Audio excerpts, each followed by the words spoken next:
Okay, so this is a talk for our 9th extension to the 552nd sub-prediction for the two fire signs of 1 Kings 18, the second and third fire signs. And it's basically the same as the previous prediction. The previous prediction, the 8th extension, was essentially for ER1, 2017 ER1, which is the inclusive late new Rosh Hashanah. We have the new year, the new secular year beginning Nisan 1, coinciding with the sacred year for the kingdom, representing the union of the Third Holy Spirit, sacred law, with Second New Covenant Kings secular law, rather than the exact opposite, which represented by the Tishri year, which is the satanic secular year with Satan as Caesar. His law is the precise opposite of God's law. It does everything that God doesn't want to occur, and it makes misery for mankind.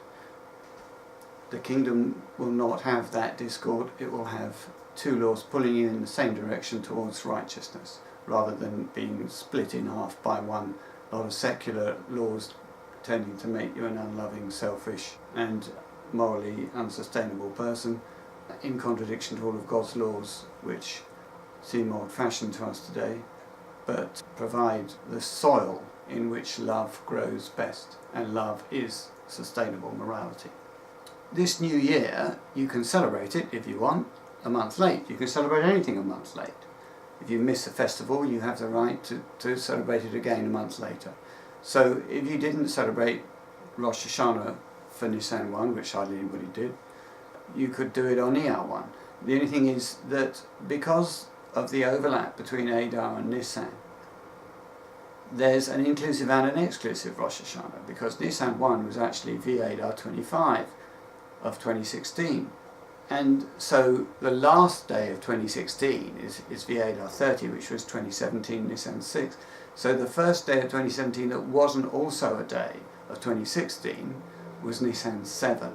So that is also an exclusive Rosh Hashanah. So we now have two festival days for Rosh Hashanah, new Rosh Hashanah, Nisan 1 and Nisan 7 this year. And in fact, in every year there'll be two of them.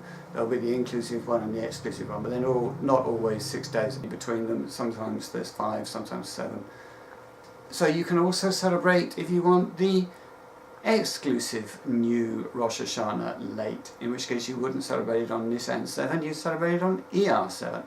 And that is our new prediction. So what we're doing is we're moving the prediction of both fire signs, the second and the third of 1 Kings 18, occurring on inclusive late new Rosh Hashanah ER1, and we're moving them to exclusive late Rosh Hashanah, which is ER7.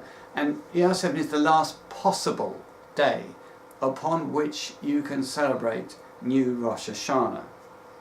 And the symbolism of Jericho with the trumpets and the shouting and the alarm for the battle cry, the shout, Jericho's shout and the 7 trumpets, all that is to do with Rosh Hashanah. And Rosh Hashanah, the feast, in Hebrew is terror, which is the origin of the English word terror. So, terrorist attack on Rosh Hashanah. Last possible Rosh Hashanah day for such an attack would be ER7. We didn't see that when we put up ER1, and we neither did we see it when we put up Nisan 7 and Nisan 1. But that's the last possible Rosh Hashanah day. Now, we don't have to change much of our doctrine or our chronology, because we're still going for the 24th Barlean Pentecost, which is the 24th 50 count after Laodicea became prophets of Baal on Tebeth 1, 2013.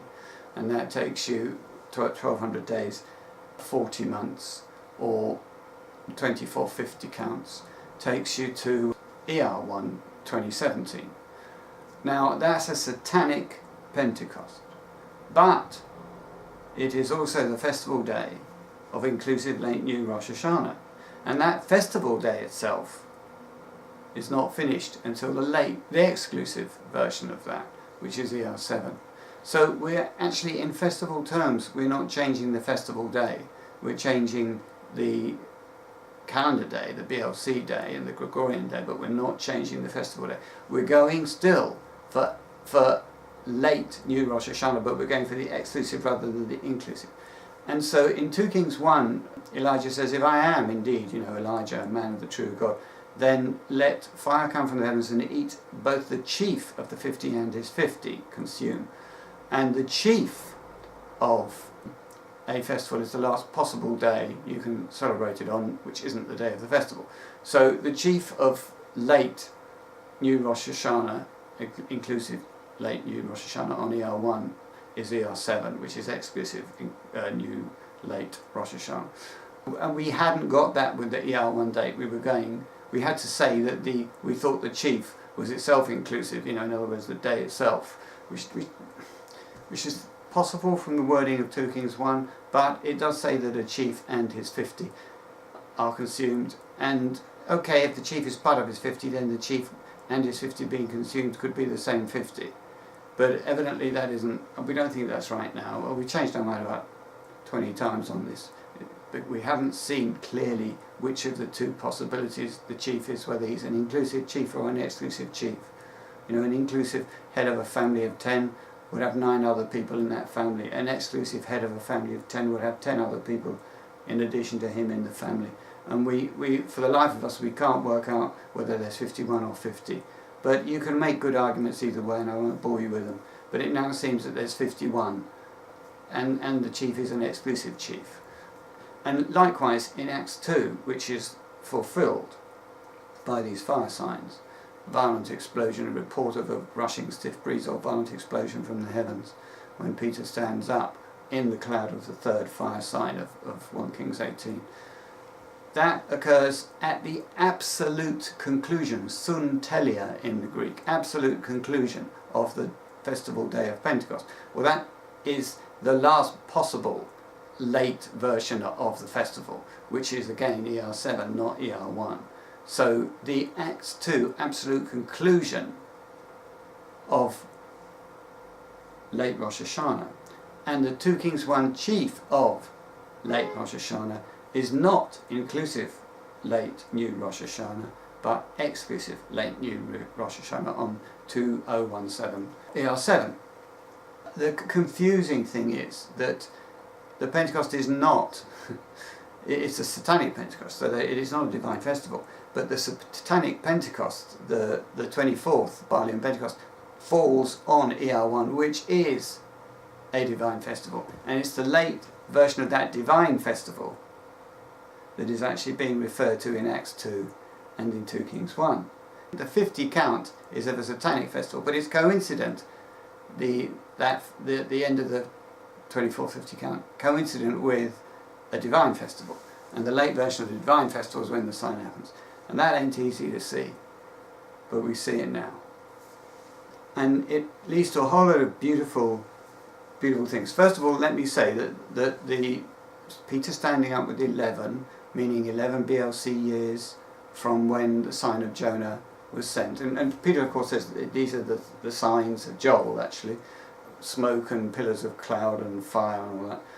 And so 11 years after I predicted those signs, Peter stands up precisely, except not on ER1, but he stands up at the festival which falls 11 years precisely after I sent the sign of Jonah letter. I sent it on 2006 ER1 by fax.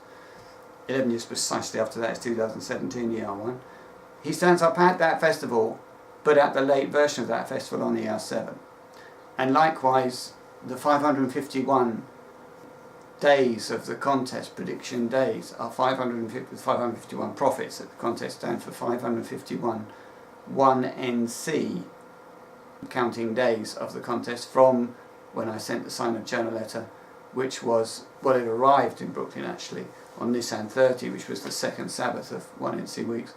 And then you count 551 inclusively to the second Sabbath of 1NC weeks in 2017, which was ER1, the festival at which Peter stands up. And then you go to the late version of that, which is the exclusive version, sorry, it's not the late version, it's the exclusive version of the late New Rosh Hashanah. That's when he stands up. So so all of the logic for ER1 still holds, but the fulfillment is that the exclusive version of that festival, not the inclusive. So Peter standing up with 11, all the fulfillments, including the 551 1NC Pentecost counting days, still apply. Alright, but here are some of the really cute things that now fit with this new date that didn't fit with the old date. It says in Revelation 17, verse 12-13, "And the 10 horns you saw mean 10 kings who have not yet received a kingdom. But they do receive authority as kings 1 hour with the wild beast. These have one thought, so they give the power and authority to the beast." Now when 10 horns and 10 kings have one thought, and then they give the authority for 1 hour, this is 10 compared with 1, and that's an exact 10 times. So there's 10 times of thinking about it and 10 times of giving their power. And the 10 times of thinking about it is 10 days. These are the 10 days after the fire sign. Fire sign's on ER7, 10 days later is ER16, inclusively. That's when they give their power to the wild beast, who has 10 horns. And they do it for 1 hour. And that's 10 times, which is 10 months. And that takes you from ER16 to ADR16, which is the end of the 6 months, the precise 6 months of the mark of the beast test from LR16, which is 616 of Revelation 13. And it's a perfect fit. So in other words, the testing of mankind, starting with the second and third fire signs, is 10 days to ER16 plus 10 months to ADR16. Whereas God was tested for 10 months plus 10 years from Sivan 12, our first prediction date, 2006, to Nisan 11, when we published the correct 404th main prediction, actually from 2016 ER6 to 2017 ER14, covering 2017 ER7 when we now expect the signs.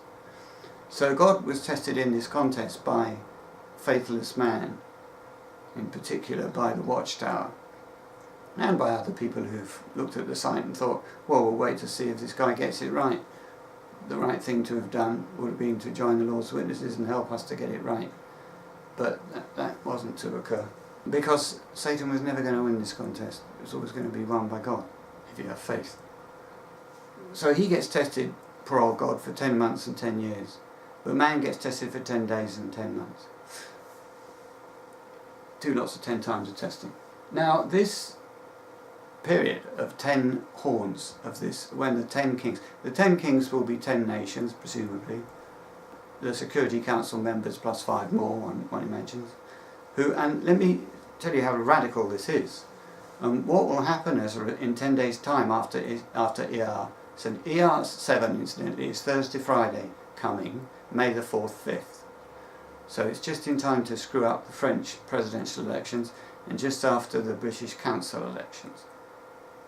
And 10 days after that, which will be May 14, 15, what will happen is the US military and the UK military and the Russian military and the Chinese military and the Indian military, all the militaries in the world, will give authority over their armed forces to this 4th beast, the 4th beast of Daniel 7, which has 10 horns. And that 4th beast of Daniel 7 is the image of the beast of Revelation 13, which is the son of the UN. It's a daughter organisation of the UN, if you like, because it's the image of the UN beast. An image is in the image of his father or his mother.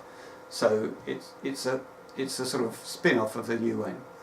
And indeed the purpose of the second and third fire sign in geopolitical terms is to empower this new 4th beast.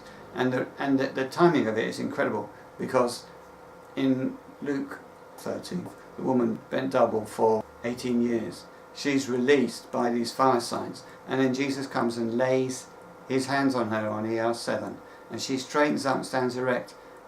10 days laying the hands, 10 fingers, on ER16 by being raptured actually into the ark temporarily for the third marriage, at which the Holy Spirit is crowned. So on the very day that the third Holy Spirit, at the end of the Laodicean Gentile times, gets crowned to take rulership, to be Caesar, to be the secular ruler of all mankind, on that very day Satan has his 4th beast with his 10 horns inaugurated, and he's just shadowing what God's doing.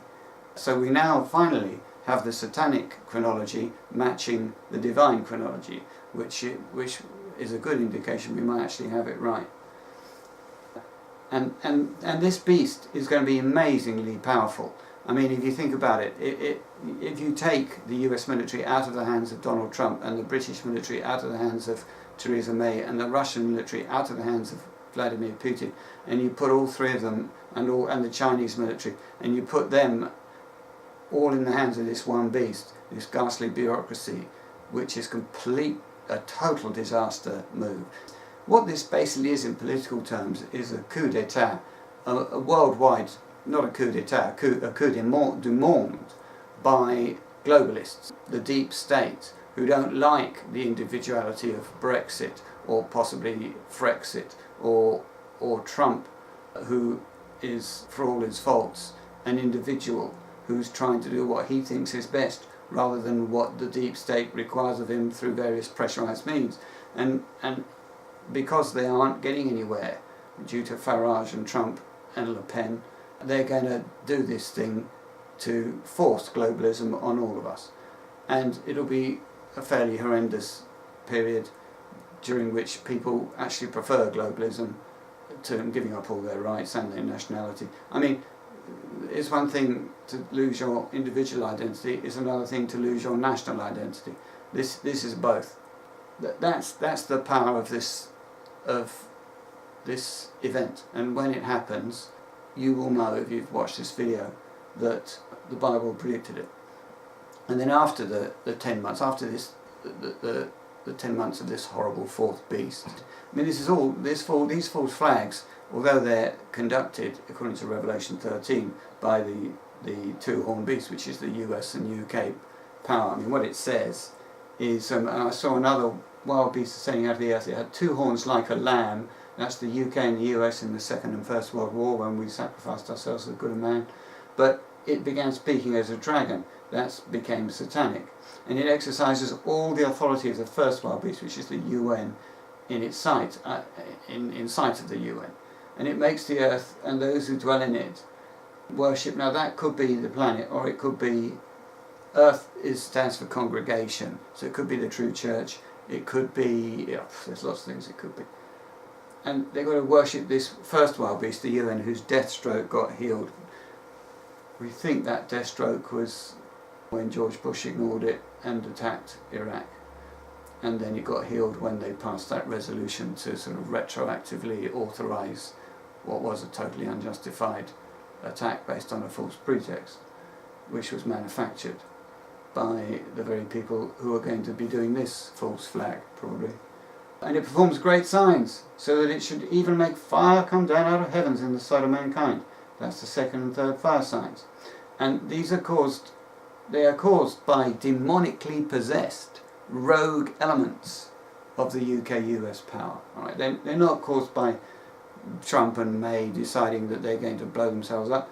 They're caused by a demonic power game, by people who are controlled, not only controlled, possessed by demons, who are no longer exist. When a demon possesses someone, that the spirit of the person whom they possess goes to sleep and is removed from the body, goes to sleep in a shared angel, actually, and the demonic spirit comes in, and that person then is the demon. And these guys are here, and they're going to do this fire sign,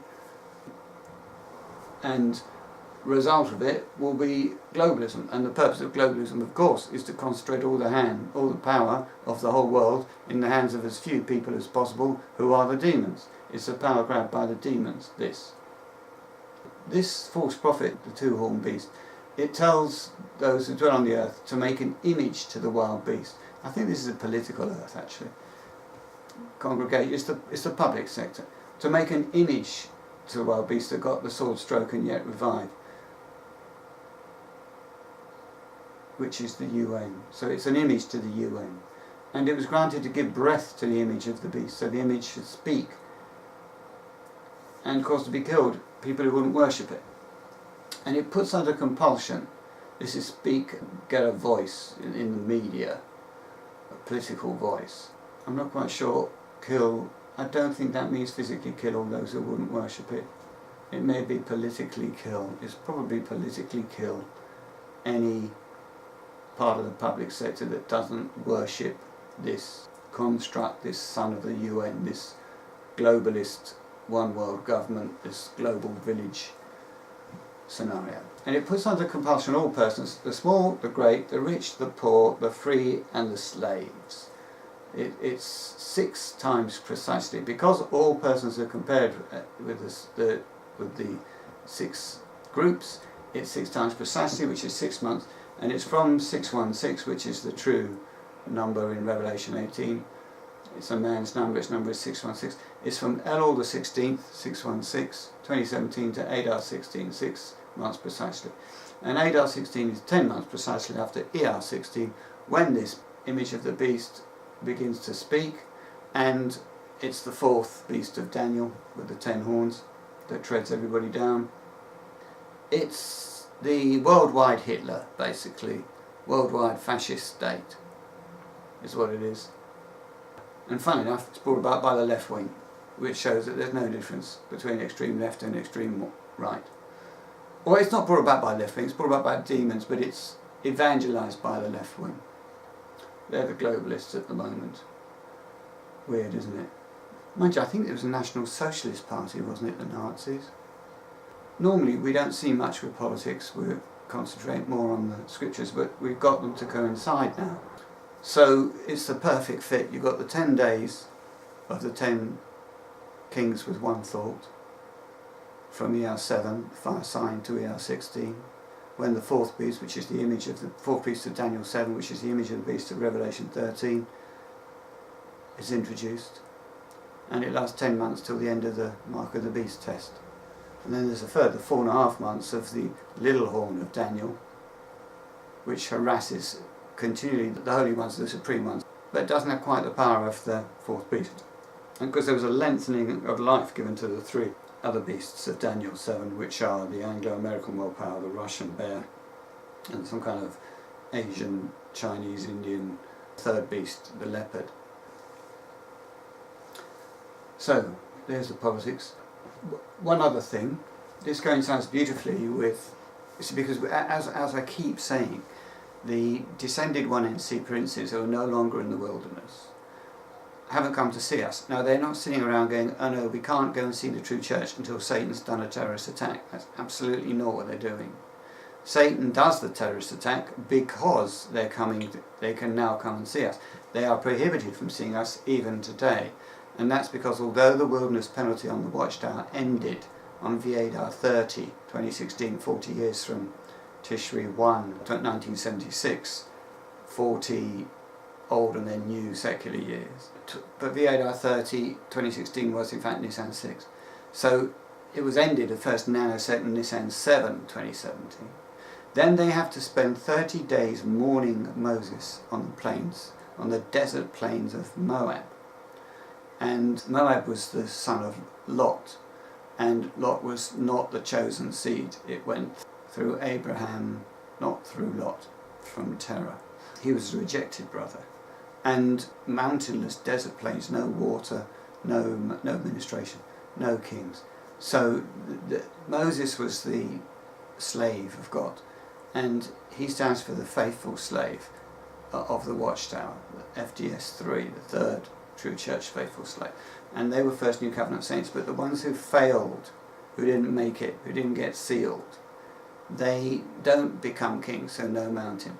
They lose their water baptism, so no, they become priests. So desert, plains of Moab, rejected brother. So they mourn the failed 1NCs, because Satan's tail, the dragon's tail, drags 1/3 of the stars out of heaven. So 1/3 of the 1NCs who were sanctified never got to be sealed. They failed that test. And then mourned for 30 days by the descended 1NCs, who are the ones who succeeded. And that 30 days runs from Nisan 7 to ER 6, which is Wednesday, Thursday. Then they come and see us after they've finished their mourning on ER 7, which is May4, 5, which is Thursday, Friday. So that's the time scale from a divine standpoint. They're not waiting for a fire sign. But Satan doesn't need to do the fire sign until they turn up, and that's when he chooses to do it. That covers it. Basically, we're just going for the exclusive late New Rosh Hashanah on 2017 ER7 rather than the inclusive late New Rosh Hashanah on 2017 ER1, because Nissan 7 was when the new year started exclusively on a day that wasn't also a day of V8R 2016, whereas Nissan 1 is when it started inclusively on a day that was actually V8R 25 of 2016. Now, just as we said, there'd be one at sort of the third hour after sunset in the UK on ER1 and one at the third hour after sunrise in the US on ER1. The same is true now for ER7. So we expect the second fire sign of 1 Kings 18. We expect that in the UK, the third hour after sunset. Now sunset is 20:29 on Thursday, so the third hour after sunset is 22:29 to 23:29. So from about past 10 to half past 11 p.m. on Thursday, we expect the fire sign in the UK, and then in the US, sunrise is about 5:50, I think it is. So we expect a fire sign in New York, in Manhattan, between 7:50 and 8:50 on the Friday morning, which is May the 5th, St. Gorimeo, in the US. And the UK one produces a mushroom cloud above the Thames around Dartford and the Dartford Bridge, and the US one it's producing a cloud above the Hudson around maybe the George Washington Bridge, because it's the nearest sea to the highest point in the Garden State of New Jersey, which is High Point, New Jersey, and that's somewhere around the Hudson, somewhere around the George Washington Bridge, and it's the nearest sea to Ivy Hill, the Garden of England, Kent, and that's somewhere around Dartford. So we think we've finally got it all together. Thanks very much for listening.